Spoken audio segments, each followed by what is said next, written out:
And it's now time for the business review.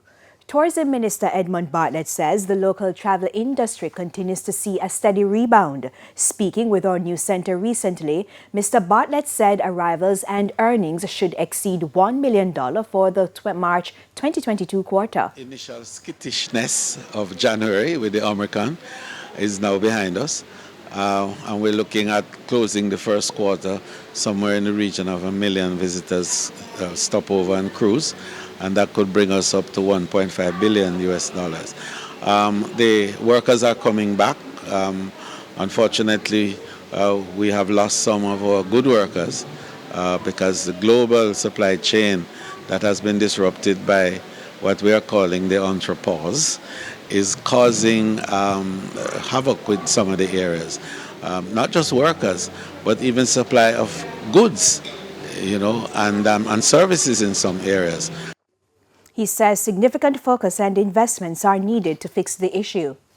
The production process, for example, for our farmers have to step up now, and so has the production in industry, because we are finding that there are shortages of various things.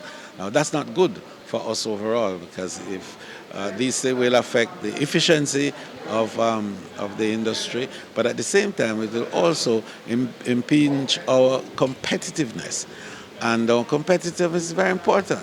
So we're driving now, training, more training. The Jamaica Center for Tourism Innovation. Knutsford Express Services is returning to profitability with its first quarterly profits for at least 4 quarters. For the 3 months ended February 2022, the transportation company made a profit of $37 million.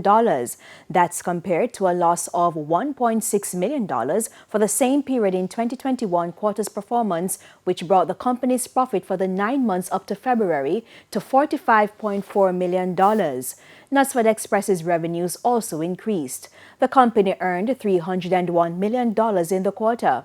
That's compared to the $185 million earned in the third quarter of 2021.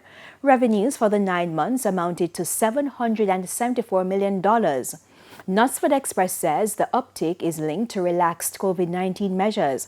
It says while the rise of fuel prices is affecting the business, the increased passenger load helps to mitigate the effects. And that's it for the Business Day. We have news from overseas when we return.